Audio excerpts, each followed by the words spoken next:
So we're going to talk about patience. I'm vaccinated, and there are very few of us in class. I'm not wearing my mask today, and I'm not going to yell too much.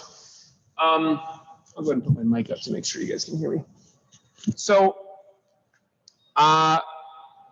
this is related to the challenge of the week, and the challenge of the week in the dojo is it's an opportunity to practice patience. It doesn't really get into the mechanics of patience so much, so that's what I'm going to get into tonight in the talk. But the challenge of the week is to recognize when you are wishing that something would go faster, and this is essentially you are recognizing that you're being impatient, and then you want to take a breath, pause, and then cultivate patience. And there are many different ways that we can do this, but essentially they come down to being in the moment, living in the present, not wishing that you were somewhere else, not wishing that you were someone else, or that you were at a different stage in, your practice or in life or in this day, right? Oftentimes we just wish we were in the next place that we're going to. And this is all wrapped up in the ego being kind of unsatisfied. And we want to be able to be totally satisfied and totally happy in the present, because that is the only time and the only place that we can ever be happy. So the example that I've been using is one that has stuck out very clearly for me in my life. And I know that if you live in LA, you will all connect to this very well. If you live anywhere with cars, you'll probably connect to it as well. But I noticed, and I talked about this in the newsletter for the blog this week, but I noticed years ago that I would drive not like a maniac. I was a pretty mindful driver, but I would just have this urge to always be going a little bit faster than the cars next to me. And it just didn't feel right for me to be driving and just being next to the people or letting people pass me. And I was not even in a really particular hurry to get anywhere. I just didn't feel like I was driving correctly unless I was kind of rushing a little bit. And I realized after getting several speeding tickets and after starting martial arts, this style of martial arts, that this was a perfect opportunity to practice being patient, and a very simple, very clear-cut way of practicing being patient. So if you are having a difficult time really cultivating patience and seeing what is that on a practical level, because patience is on some level really what goes on in your brain, the thoughts that you're having. Impatience is the same thing, but when you can connect that to an action that you're taking outside of your brain here in the world, it becomes much more clear and much more easy to deal with. So in this case, I see the mechanical nature of what I'm doing is I'm trying to rush past the other cars. That is in some way a form of impatience. It's a physical impatience. And I decided after years of practicing martial arts and meditation and all of this, that this was not working for me anymore. I don't want to rush around everywhere when I'm driving. So I decided, and I definitely don't do this every time, but fairly often now, I'm just going to pick a lane and I'm going to stay in this lane behind this car that I'm behind. And I'm going to just go and let it take however long it takes. Now, some days, it will actually be running late and it's going to be especially hard, but I might do that anyways. I'll call ahead and say, I'm running late. Sorry. And then I'll just sit in that lane. And some days I'll leave early and I'll have plenty of time and it's really nice. But without fail, I will have a better time, a more mindful experience. I'm much more present if I'm just staying in that lane. I'm no longer, frantically trying to zip around cars. It is obviously much safer for me and for the other people on the road, which is great. I really encourage all of you to do what I'm describing right now for sure. And even on days where I am running late, I might have the experience of I've decided I'm going to stay in this lane, and I'm going to stay in this lane even though the stupid person in front of me is driving 10 miles an hour under the speed limit. What is wrong with them? If my mind goes there, I just bring it back to what I'm doing now. I decided that I'm going to stay in this lane. And if it really came down to it and I needed to move out of the lane, of course I could. But I'm deciding, I'm choosing to use this as an opportunity to practice being patient. And it always ends up being a much more pleasant experience. So if you are able to just stay in your lane when you're driving and allow the time to pass as it passes, allow the cars to pass as they pass, you are here now. And this is especially great if you're not actually listening to music or listening to a podcast or an audiobook or something, because you really get to feel time in a way that we hardly ever do. We are always pulled somewhere with our mind, and we are experiencing, other things, and our mind is always trying to kind of do 100 things at once, and we're being pulled this way and that way. But if we're just here, even though we're moving forward in the car, we are really kind of still, right? You can experience time in a way that it actually feels longer. And I know for some of us that drives us crazy, but if you have the right mindset, this is beautiful, because life gets bigger. And if we are able to truly be in the present moment and dive into the experience of whatever we're doing, this experience is full and vibrant and beautiful in a way that is just not possible if we're rushing around. So another thing that has to do with driving, I'm going to actually read some of this book, Pieces Every Step by Thich Nhat Hanh. And Thich Nhat Hanh suggests that we look at the brake lights of the cars in front of us, and we imagine that those are Buddha's eyes blinking at us.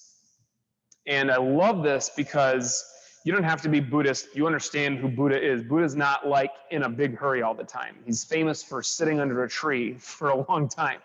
And this is a great way to create, again, an opportunity for you to mindfully come back to the present moment. If you are visualizing, you don't actually have to visualize Buddha's face on the car in front of you, but the blinking lights of the brake lights in front of you can remind you in this moment, my job is to be present.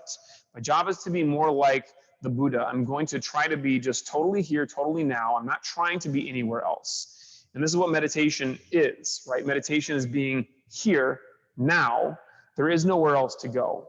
There is nothing else to do. Of course, when you're done with class, you will travel somewhere else and you will do other things. And right now, you have set aside this time to be totally present. So make the most of it. When you are in the car, this can be like a meditation. This does not to be a terrible, stressful experience. And you might be a little bit late if you're taking your sweet time driving and really enjoying it. And guess what? You're going to be where you go at exactly the right time. That is the time. It's the only time that you were ever going to show up, is the time that you actually arrive.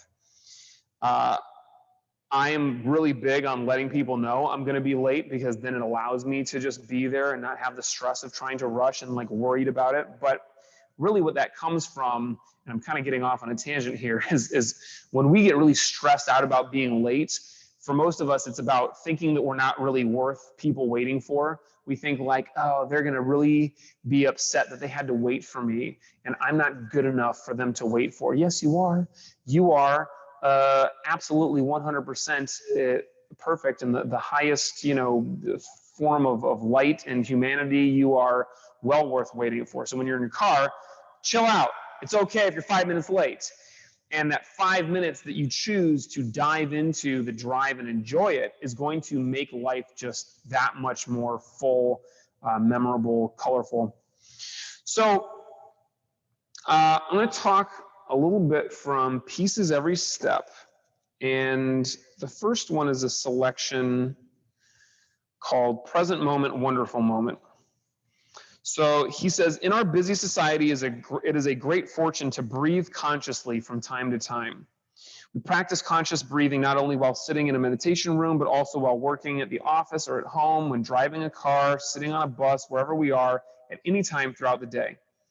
There are so many exercises we can do to help us breathe consciously. Besides the simple in-out exercise, we can recite these 4 lines silently as we breathe in and out. Breathing in, I calm my body. Breathing out, I smile.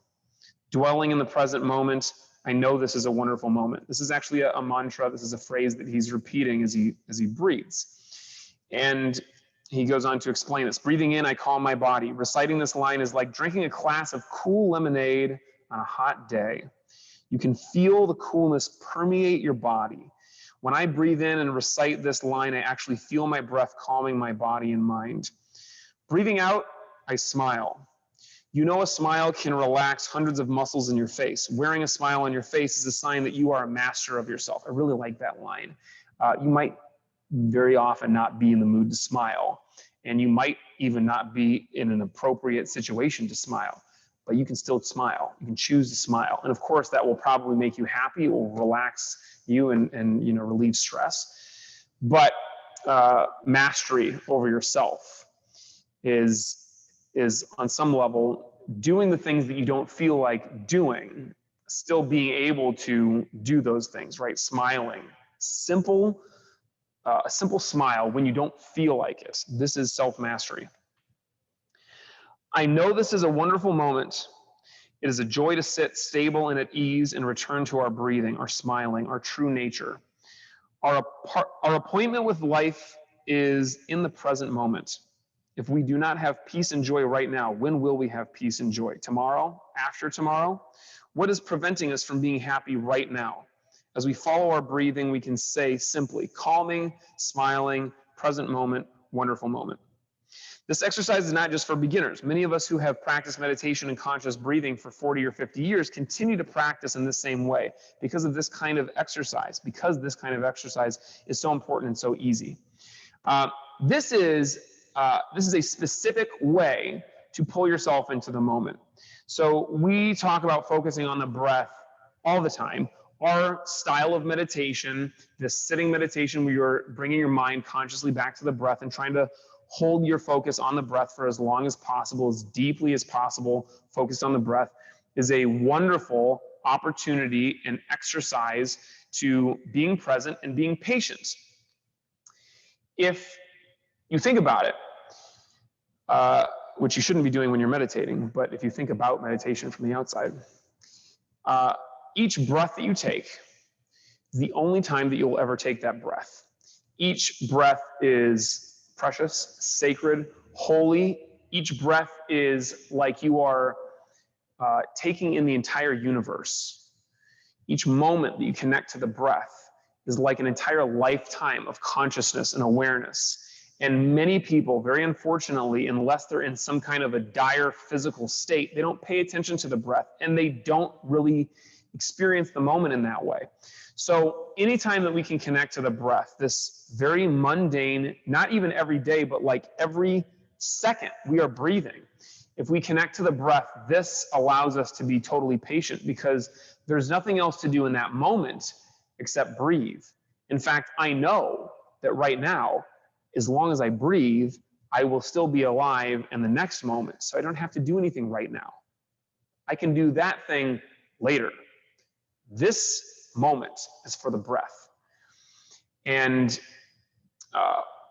just focusing on the breath, whether with a mantra or a visualization or as part of meditation or just walking down the street or driving in your car, is the perfect way to be patient. That mechanism of just focusing on feeling the breath and maybe doing a breathing exercise where you're choosing to breathe in a certain way, you're manipulating the breath or you're breathing for longer or deeper, all of that is patience in its essence. Because if you're able to focus on this thing that you know is going to happen actually if you're not even focusing on it, that's like the definition of being patient. I'm so patient that I don't have to do anything with my mind except focus on this thing that's going to happen whether I focus on it or not, right? It is a real luxury, and we need to take that luxury for ourselves very often, as many times throughout the day as we can. So there's another part here, and he talks a little bit about eating, which is one of my favorite ways to practice mindfulness and patience. A few years ago, I asked some children, "What is the purpose of eating breakfast?" One boy replied, "To get energy for the day." Another said, "The purpose of eating breakfast is to eat breakfast."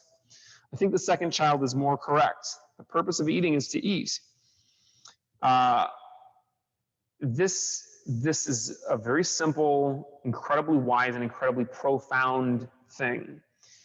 To take away from Thich Nhat Hanh, there's another great book that we have in the dojo, Zen Flesh, Zen Bones, and there's a story that I refer to all the time. It's two monks walking along the stream, and one of the monks turns to the other one and says, "My master, my teacher is so great that he can stand here and draw kanji, draw a character in the air and blow on it, and it appears on a piece of paper on the other side of the stream."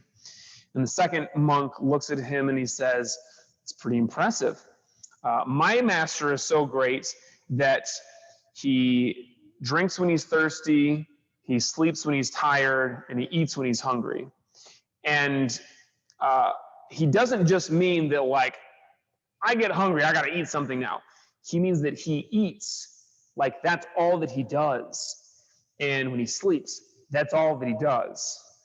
And when he drinks water, that's all that he does. Like, you're just in the present doing that thing. That is a super high level of being, to just be able to do that thing.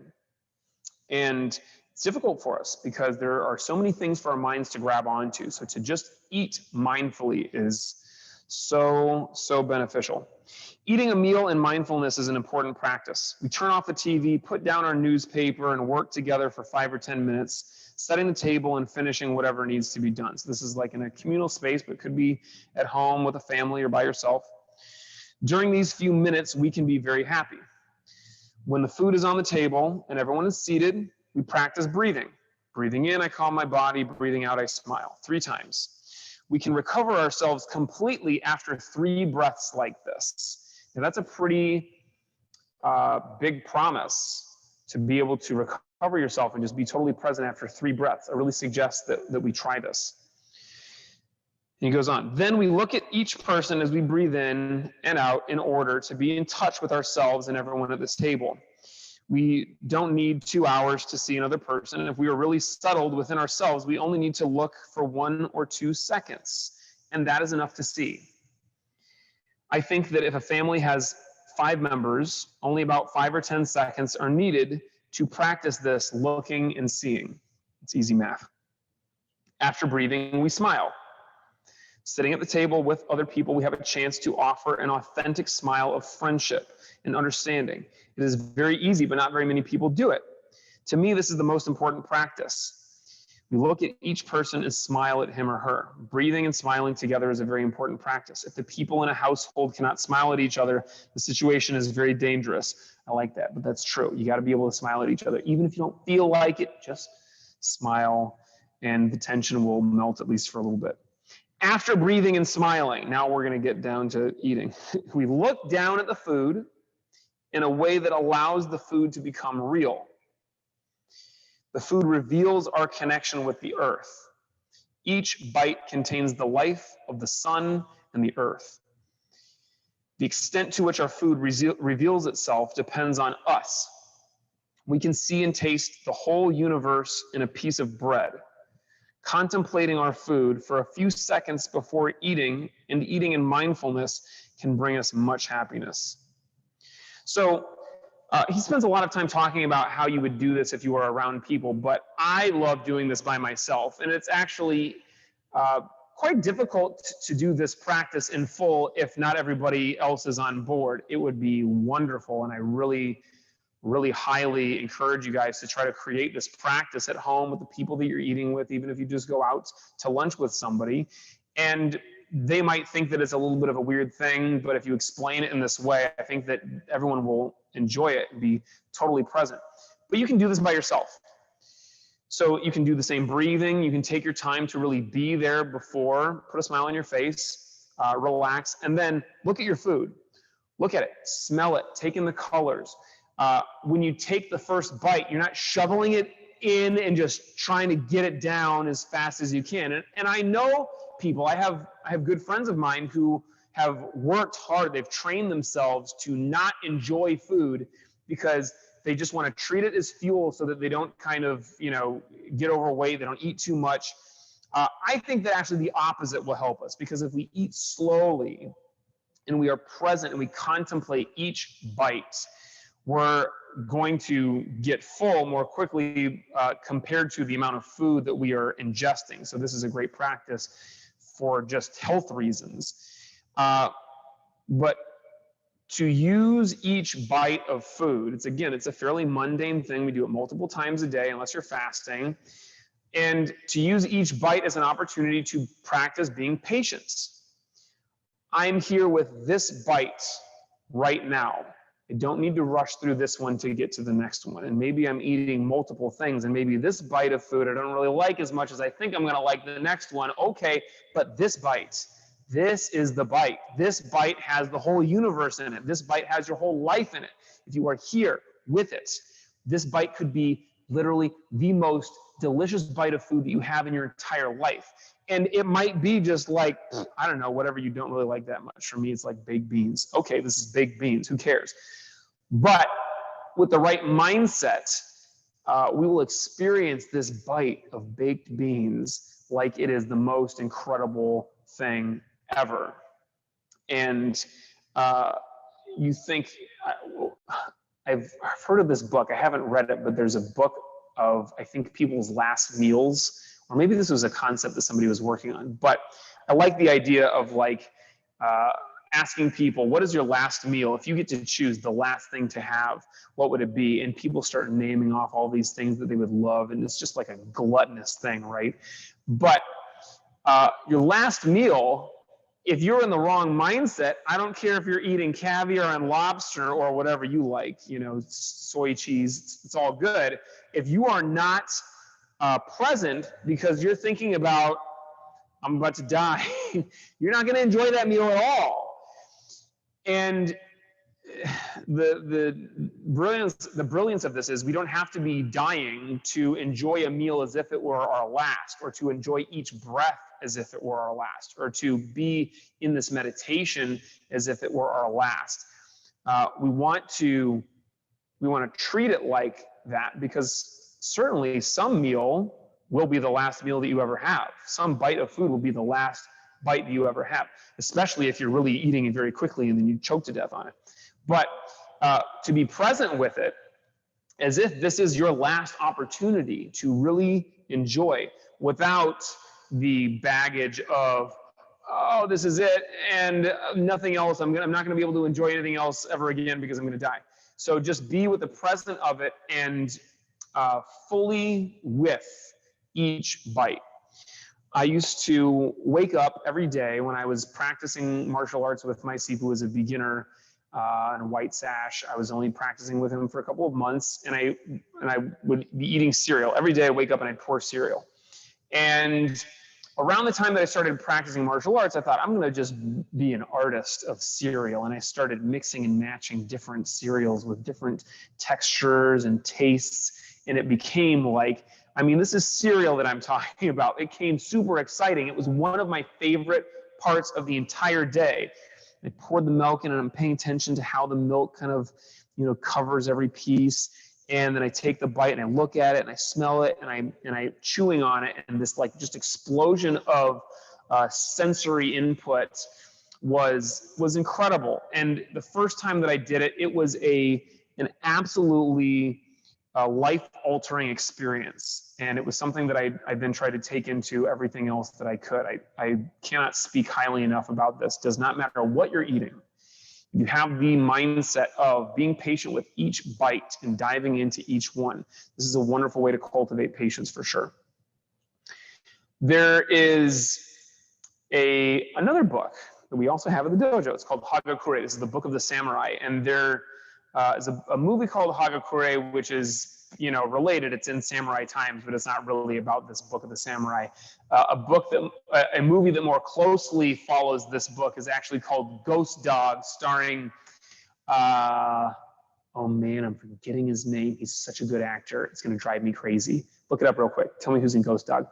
So this movie is about a present day like hitman essentially, but he follows the way of the samurai. It's Forrest Whitaker. You don't have to look it up anymore. Forrest Whitaker is great in this movie. It's a wonderful film. And you do not need to watch the movie or read the book to get what I'm saying, but I recommend both of them. This idea is that when you are caught in the rain, the first thing that you want to do is, I got to get out of the rain fast. And so maybe you run quickly to the place that you're going, or maybe you try to hide underneath the awnings or the eaves, and then you try to run to the next one and try to avoid getting wet. Almost without fail, you will get wet. Maybe you get wet to a slightly lesser degree, but you're still getting wet. And that part of it can either be very stressful or very enjoyable. As anything is for us, it is our choice how we are interpreting and how we are being in the moment with it. But specifically with this, you're going to get, as the author of Hagakure says, you will get the same soaking either way. You're going to get wet. But your ability to be present and enjoy what's going on, feeling the drops of water on you, enjoying just your walk down the street, is totally up to you. And the power is yours, the choice is yours, the responsibility is yours. And this is not the way that we usually experience or getting caught in the rain. We experience it like, how could this happen to me? As if my day wasn't terrible enough. Now it's raining on me. Of course it's got to be like this. And I know it rains like once a year in California, but you guys in other places will have had this experience probably more recently. This is the same idea as patience. So you could be sitting in the car and you're stuck in traffic. It's either going to take you 5 or 10 minutes longer than you set out to take because you're stuck in traffic that came out of nowhere, or it's going to take you 6 minutes or 11 minutes longer than it was going to take. If you try to zip around, you can either be very stressed in traffic or you can just be in traffic. And it's the same basic idea. You know what's going to happen. You know a couple of things. You know you're going to end up getting where you're going to go. You know, as long as you're not driving like a maniac. You know that you're going to be late. You know that time will pass. So you can either be there with it and allow it to soak you and enjoy it and feel it, or you can try, hectically to avoid it and zip around in your car or zip under the awnings or whatever, but it will still happen.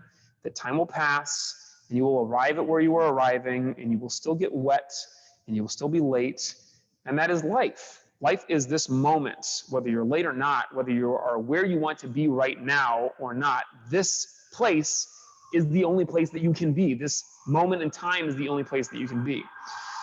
So cultivating patience is about accepting where we are and diving into this moment where we are and allowing time to pass exactly as it will, without trying to compare ourselves to anybody else or without trying to compare this experience to any other experience. We are just here present. And patience allows us to do that. Patience allows us to live. Patience allows us to experience the entire universe or our entire life in each bite of food, in each breath that we take.